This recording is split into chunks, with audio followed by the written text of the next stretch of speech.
Hi very good morning प्यारे बच्चों, कैसे हो आप सब। ओके आज की वीडियो में हम क्या करने वाले हैं। आज की क्लास में मैं आपको करवाने जा रही हूँ लॉ की आरटीपी। दिसंबर 2023 के लिए आरटीपी आपके इंस्टीट्यूट ने अपलोड कर दी है, तो हम लोग आज की क्लास में करेंगे दिसंबर 2023 के लिए आरटीपी। और ऑफ कोर्स इस आरटीपी को हम 3 पार्ट्स में कैटेगराइज करेंगे। फर्स्ट पार्ट में हम लोग इंडियन कॉन्ट्रैक्ट का टॉपिक करने वाले हैं, सेकंड पार्ट में सेल्स ऑफ गुड्स एक्ट करेंगे, थर्ड पार्ट में आपका पार्टनरशिप, आपका कंपनीज एक्ट एंड आपका एलएलपी भी इंक्लूडेड होएगा। और हाँ, आपको ना थर्ड पार्ट बहुत ज़रूरी देखना है, बिकॉज आपके एलएलपी में कुछ अमेंडमेंट्स आ गए हैं, आपके कंपनीज एक्ट में 1 या 2 अमेंडमेंट्स हैं, तो वो हमें करवाने हैं।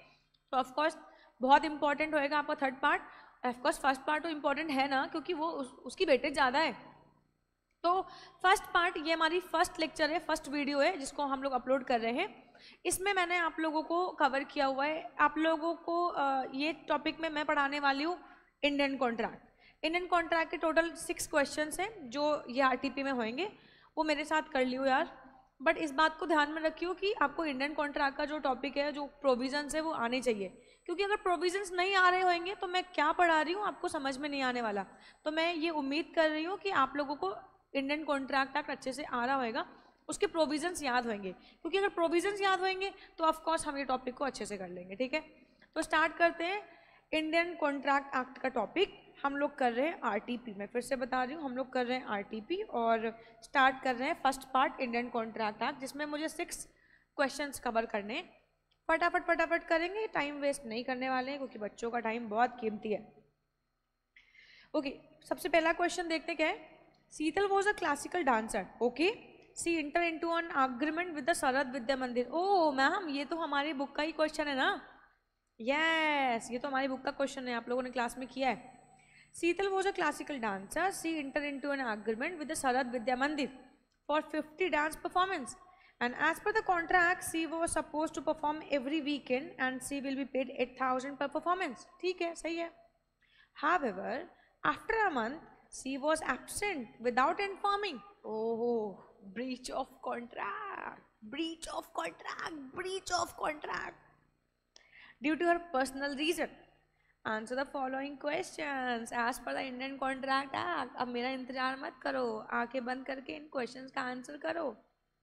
Whether the management of Sarad Vidya Mandir had a right to terminate the contract? Of course, अगर एक पार्टी ने अपने पार्ट को परफॉर्म नहीं किया तो दूसरी पार्टी के पास ऑटोमेटिकली राइट आ जाता है और वो भी कॉन्ट्रैक्ट को टर्मिनेट कर सकता है। तो शरद विद्या मंदिर के पास राइट है कि वो इस कॉन्ट्रैक्ट को टर्मिनेट कर सकते हैं।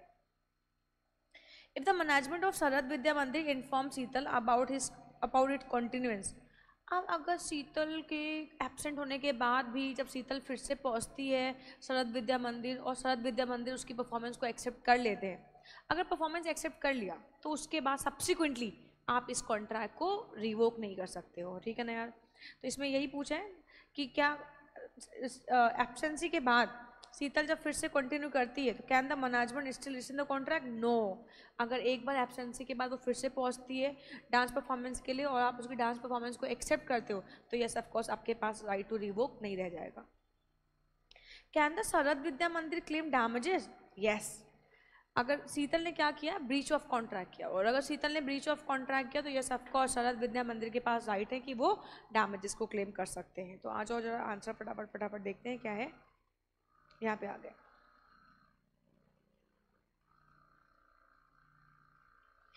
Section 39 of the Indian Contract Act 1872 provides that when a party to a contract has refused to perform or disable himself from performing his promise, ठीक है ना, the promisee may put an end the contract unless he has signified by words or by conduct. सीधे सीधे काम की बातें करते हैं ना। तो क्या है यहाँ पे पहला क्वेश्चन क्या था कि क्या शरद विद्या मंदिर इस कॉन्ट्रैक्ट को टर्मिनेट कर सकते हैं? Since Sheetal couldn't perform as per the terms of the contract, शरद विद्या मंदिर can terminate the contract. Second point क्या है? In the second situation, the management of the Sarad Vidya Mandir informed Sheetal about the continuance of the contract. Hence, management cannot rescind the contract after a month on this ground subsequently. क्या damages मिलेंगे? As per section 75, Sarad Vidya Mandir can claim damages that it has suffered because of the breach of the part. ठीक है ना यार। अगला question क्या है हम लोग देख लेते हैं फटाफट फटाफट। अगला question, question number 2। Question number 2 है, परिधि या minor falsely represent her as. ओ, माइनॉरिटी से एक माइनर अगर फॉल्सली रिप्रेजेंट कर रहा है अपनी एज को और उसको रिप्रेजेंट करके कॉन्ट्रैक्ट करता है, तब भी कॉन्ट्रैक्ट क्या हो जाएगा, वॉइड ऑफ इनिशियो ये हो जाएगा। ऐसा ये क्वेश्चन तो सेम टू सेम एग्जाम का क्वेश्चन है, ये आपके एग्जाम में भी आ चुका है सेम टू सेम क्वेश्चन, और मैंने क्लास में इसको डिस्कस भी किया हुआ है। आई होप कि आप लोगों को आएगा ये, है ना। परिधि या minor falsely represent her age, enter into an agreement with an authorized laptop dealer, Mr. Mittal, owner of MP Laptop, for purchase of laptop on credit amounting to rupees 60,000 on 1st August 2022, and she promised to pay back the outstanding amount with the interest of 16% per annum by 31st July 2023. She told him that in case she won't be able to pay the outstanding amount, her father, Mr. Ram, will pay back on her behalf. After 1 year, when Paridhi was asked to pay the outstanding amount with the interest, she refused to pay the amount and told the owner that she is a minor and now he cannot recover a single penny from her. बिल्कुल सही कह रहे हैं, owner तो उसे एक पेनी भी recover नहीं कर सकता। She will be a major on 1st January 2005. उससे कोई फर्क पड़ने वाला नहीं है क्योंकि माइनर के द्वारा किए गए कॉन्ट्रैक्ट रेटिफाई नहीं कर सकते, सुधार नहीं सकते उनको, तो इससे कोई फर्क पड़ने वाला है नहीं है कि वो कब मेजर हो रही है ना।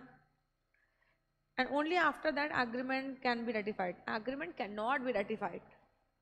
Explain by which of the following ways Mr Mittal succeed in recovering the outstanding amount, by filing a case against Paridhi a minor for recovery of outstanding amount.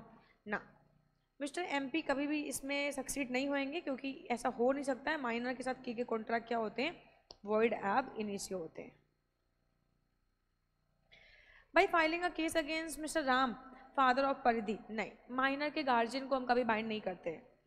अब by filing a case against Paridhi a minor for recovering outstanding amount after she return majority, no, majority return करने के बाद भी हम minor के द्वारा किए गए कॉन्ट्रैक्ट को रेटिफाई नहीं कर सकते। ठीक है, आई होप कि आप लोगों को आ रहा होगा ये यार, है ना, बहुत इजी पूछ रखा है। Pursuant to Section 11 of the Indian Contract Act 1872, a minor is not competent to contract, and any agreement with or by a minor is void from the very beginning, यानी void ab initio। पहला question क्या था, क्या Mr Mittal succeed होंगे? No, Mr Mittal will not succeed in recovering the outstanding amount from the Paridhi. Minor can not bind the parent, yes of course. Second question में था कि क्या माइनर के पेरेंट गार्जियन लाइबल हो सकते हैं? No no no.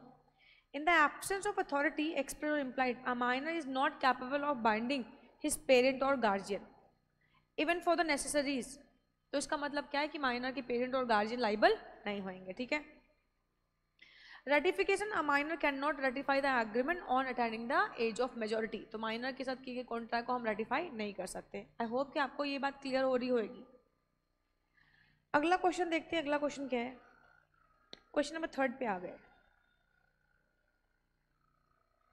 Rohan found a wallet in a restaurant and he inquired all the customers present there, but the true owner couldn't be found. He handed over the same to the manager of the restaurant to keep the wallet till the true owner is found. After a week, Rohan went back to the restaurant to inquire about the wallet. The manager refused to return it to the Rohan. नहीं, ऐसा हो ही नहीं सकता। रोहन को एक wallet मिलती है एक रेस्टोरेंट में, और जैसे ही उसको वो वॉलेट मिलती है, रोहन बन जाता है फाइंडर ऑफ गुड्स। रोहन के पास फिर, अब अगर रोहन बन जाता है फाइंडर ऑफ गुड्स, तो रोहन बन जाता है बेली, और जैसे ही बेली बनता है तो आपके पास बेली के तहत कुछ राइट्स आ जाते हैं। जैसे आप उस गुड्स को होल्ड कर सकते हो, उस गुड्स की प्रॉपर टेक केयर करोगे, जब उसका ट्रू ओनर मिलेगा तो अब आप उसको दे के जो भी आपने एक्सपेंसेस एंड ऑल किए होंगे वो आप रिकवर करोगे। तो बेली के पास राइट है, right to hold the property. तो यहाँ पे अगर मिस्टर रोहन बेली हैं तो मिस्टर रोहन के पास right to hold the wallet है, और अगर रोहन ने मैनेजर को दिया था और उसके बाद वो उसको वापस डिमांड कर रहा है, तो यस ऑफ कोर्स मैनेजर की रिस्पॉन्सिबिलिटी बनती है कि उसको वो वॉलेट वापस करे। यानी मैम रोहन के पास राइट है, right to hold the wallet. Yes बेटा, रोहन फाइंडर ऑफ गुड्स है, तो यस ऑफ कोर्स रोहन के पास ये राइट है, right to hold the wallet. ठीक है, आ जाओ क्वेश्चन आंसर देख लेते हैं। Responsibility of finder of goods. A person who finds the goods belonging to another and takes them into his custody is subject to same responsibility as if he were a bailee. Thus, a finder of lost goods has to take proper care of the property, तो bailee के पास right है कि उस property की proper take care करेंगे as man of ordinary prudence would take. No right to appropriate the goods and to restore the goods if the owner is found. In the light of the above provision, the manager must return the wallet to Rohan, since Rohan is entitled to retain the wallet found against everybody except the true owner. ठीक है ना यार. तो रोहन बेली है, रोहन के पास उस wallet को hold करने का राइट है, तो रेस्टोरेंट का जो मैनेजर है वो उसको डिनाई नहीं कर सकता और उसको वो चीज़ देनी ही पड़ेगी यार. समझता है? बोलो भाई, समझता है कि नहीं समझता है? समझता है. अगले क्वेश्चन पे मूव करते हैं हम लोग यार. अगला क्वेश्चन है 4th. आ जाओ यार. Mister Sohan a wealthy individual provided a loan of ₹8,000. इस क्वेश्चन में मिस्टर सोहन जो है वो क्या है? लेंडर है. मिस्टर मुकेश जो है वो क्या है? बोरोवर है. Mister Sohan a wealthy individual provides a loan of ₹80,000 to mister Mukesh on 26 February. Okay. The borrower mister Mukesh asked for the further loan of ₹1,50,000 and mister Sohan agreed but provided the loan in parts in different dates. मतलब 1 lakh mister Mukesh ने 2 loan लिए हैं. एक तो ये loan लिया है 80,000 रुपये का, ये एक लोन है, और दूसरा लोन 1,50,000 का लिया है. लेकिन इसको जो लेंडर है इसने 1 लाख रुपये पहले दिए, फिर 50,000 रुपये बाद में दिए. 1 लाख रुपये दिए 28 फरवरी को और 50,000 दिए 3 फरवरी को. On 10th of March 2021, Mr. Mukesh, while paying off part of ₹75,000 to Mr. Sohan, insisted that the lender should adjust ₹50,000 towards the loan taken on 3rd March. ओह, याद आ गया क्वेश्चन कहाँ से? एप्रोप्रिएशन ऑफ पेमेंट से है ये question. Appropriation of payment से है ये question. And balance as against the loan on 26 February. अब यहाँ पे हुआ क्या?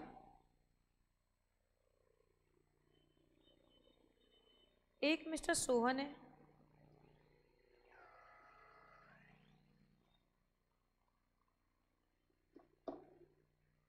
एक मिस्टर मुकेश है. मिस्टर सोहन लेंडर है, मिस्टर मुकेश बोरोवर है. इन्होंने एक लोन दिया हुआ है 80,000 रुपीज़ का, जो उसकी डेट क्या है? 80,000 का दिया हुआ है जिसकी डेट है 26 February.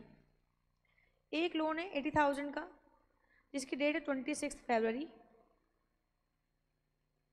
और एक और लोन इन्होंने डिमांड किया है 1,50,000 का, जिसको इन्होंने पे किया है 28 और 3rd मार्च को.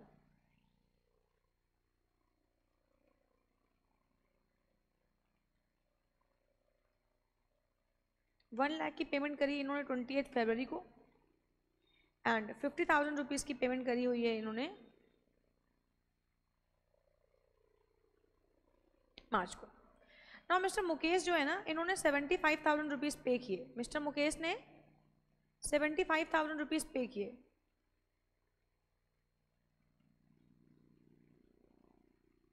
और मिस्टर मुकेश कह रहे हैं ये जो मैंने 75,000 रुपीज़ पे किए हुए हैं इसको फर्स्ट ऑफ ऑल एडजस्ट करो 50,000 के अगेंस्ट में जो कि 3rd मार्च को दिया है, उसके बाद 26 वाले को एडजस्ट करो.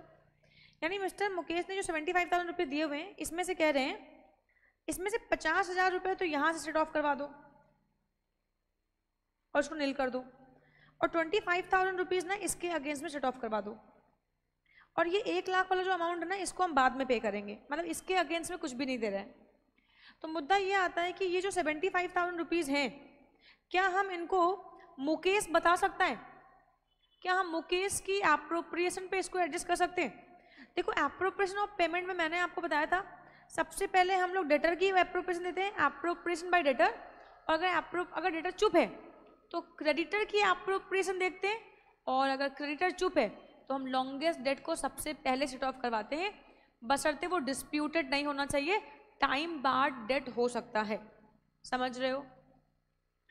तो पहला क्वेश्चन उन्होंने पूछा है whether the contention of Mr. Mukesh is correct. Yes, Mr. Mukesh contention is absolutely correct.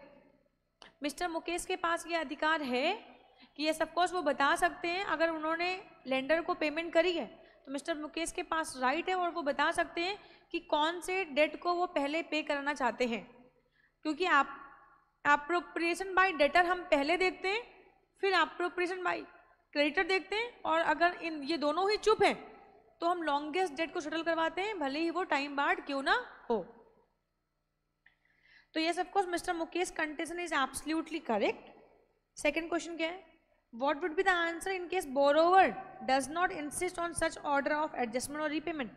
अगर बोरोवर चुप है तो एप्रोप्रिएशन बाय क्रेडिटर देखते हैं, और क्रेडिटर जिस भी डेट को पहले सेटल करवाना चाहता है वो उसको करवा सकता है। And what will be the mode of adjustment of such part of payment in case neither party appropriates. If neither party appropriate the payment then हम लॉन्गेस्ट डेट को, टाइम जो लॉन्गेस्ट डेट है टाइम के हिसाब से हम उसको पहले सेटल करवाएंगे, भले ही वो टाइम बार्ड हो गया हो, उससे कोई फर्क पड़ने वाला नहीं है, ठीक है, बस वो डिस्प्यूटेड नहीं होना चाहिए, ठीक है। आ जाओ देखते हैं question.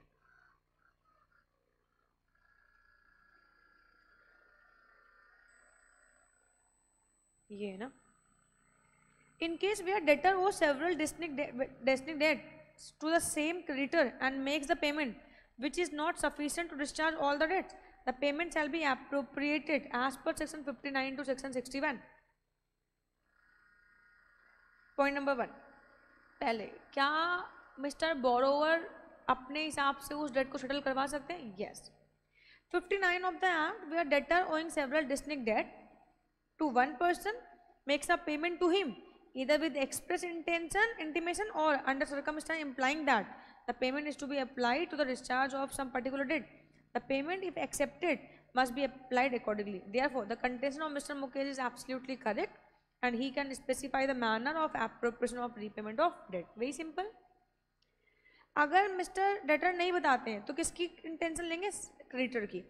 Hence, in case Mr. Mukesh fails to specify the manner of appropriation of debt on part of repayment, Mr. Sohan, the creditor, can appropriate the payment as per his choice. और ma'am अगर दोनों ही नहीं बोल रहे तो as per section 61 where neither party makes any appropriation, neither party makes an appropriation, the payment shall be applied in discharge of debts in order of time, in order of time, in order of time, in order of time, whether they are not, whether they are or not time barred as by the law, ठीक है ना। तो मैंने आप लोगों को ये पहले बता दिया था, भले ही वो टाइम बार्ड हो या वो टाइम बार्ड ना हो, ठीक है। Hence in case neither party appropriates the payment, Mr Mukesh nor Mr Sohan specify the manner of appropriation of debt on part of repayment, the appropriation can be made in proportion of the debts. आई कहानी समझ में? तो ये कहानी भी हमारी हो गई यार, है ना।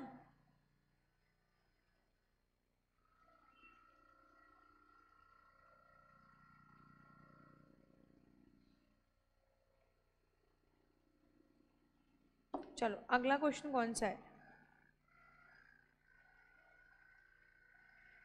5th क्वेश्चन देख लेते हैं। State with reason whether the following agreements are valid or void। ठीक है, देख लेते हैं। Where two courts have jurisdiction to try a suit, an agreement between the parties that the suit should be filed in one of those courts alone and not in the other। तो कह रहे हैं कि मान लो कोई एक मुकदमा है, कोई एक लिटिगेशन है, वो दो पार्टीज के बीच में एक विवाद हो गया, विवाद होकर एक मुकदमा फाइल होना है, सूट फाइल होना है। अब वो जो मुकदमा है वो उनकी जो जुरिडिक्शन है वो दो कोर्ट है, कोर्ट ए में भी जा सकता है। फॉर एग्जांपल कोई केस है जो बिहार को पटना कोर्ट में भी जा सकता है, पटना हाई कोर्ट और दिल्ली हाई कोर्ट में भी जा सकता है। अब अगर एक कोर्ट के दो जुरिडिक्शन है तो ये सब कोर्स आप किसी भी कोर्ट में अपना केस लेके जा सकते हो। अगर एक केस के दो जुरिडिक्शन है तो आप किसी भी जुरिडिक्शन में वो केस लेके जा सकते हो, यानी आपकी मर्जी, आप किसी ऐसे प्लेस पे हो जहाँ पे दो कोर्ट में जाने का राइट आपके पास है, तो वेरी सिंपल आप किसी भी कोर्ट में जा सकते हो। तो ऑफकोर्स ये एग्रीमेंट क्या हो जाएगा? वैलिड हो जाएगा। अगर कोई पार्टी है where two courts have jurisdiction to try a suit, तो आप किसी भी एक कोर्ट के पास जा सकते हो, तो ये एग्रीमेंट क्या हो जाएगा? वैलिड हो जाएगा। X offered to sell his Maruti car to Y. Y believes that X has only WagonR but agreed to buy it. ये क्या हो जाएगा? X offers to his Maruti. X कह रहा है मैं अपनी मारुति बेचूंगा, अपने दिमाग में सोच रहा है, और Y सोच रहा है कि मैं इससे ना WagonR परचेज करूंगा।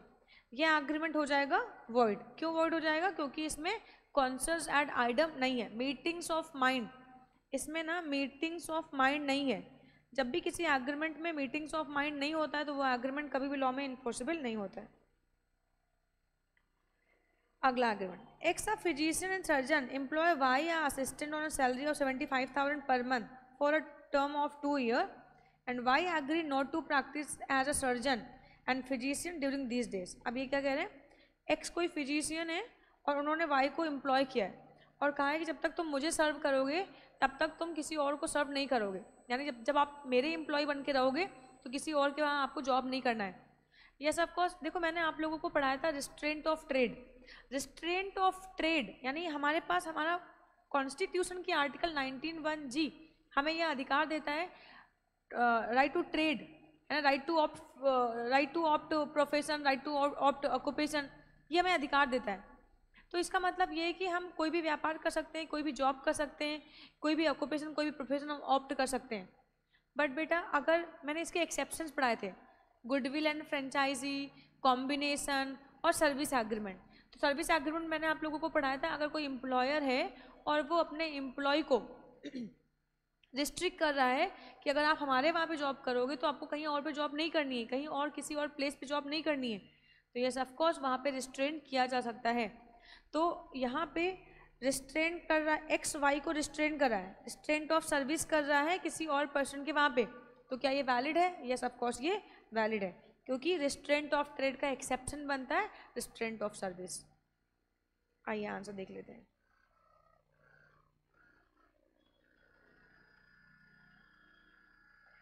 पहला पॉइंट लीगल प्रोसीडिंग वाला, An agreement in restraint of legal proceeding is one by which one party there to restrict apps। कौन सा यार, ये वही था।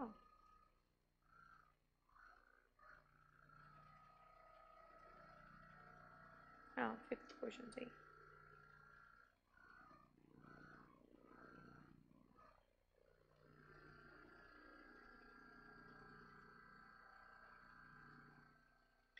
An agreement in restraint of legal proceeding is one by which any party there to restrict absolutely from enforcing his right under a contract। Therefore, अगर restraint of legal proceeding करते हैं तो ये क्या होता है? void होता है।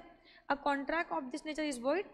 However, in the given statement, no absolute restriction is marked on the parties on filing a suit। As per agreement, suit may be filed in one of the courts having jurisdiction। तो यहाँ पे कोई restraint of legal proceeding नहीं हुई है। अगर दो courts में आपकी jurisdiction है तो किसी भी एक कोर्ट में जाके आप सूट फाइल कर सकते हो। दूसरा एग्रीमेंट कौन सा था? दूसरा एग्रीमेंट था कॉन्सिडर आइटम वाला।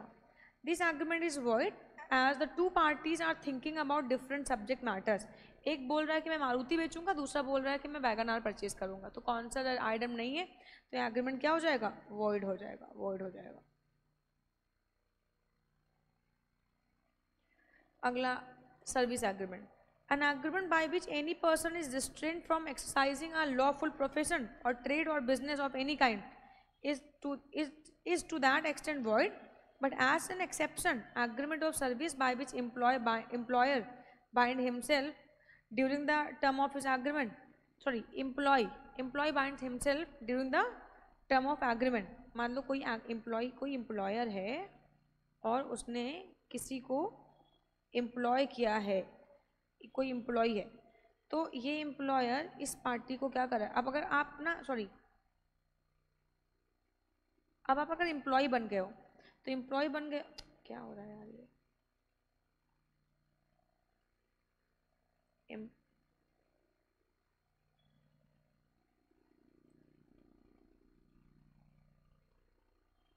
एम्प्लॉय, अगर ये पर्सन एम्प्लॉय बनता है तो ये अपने आप को क्या कर रहा है?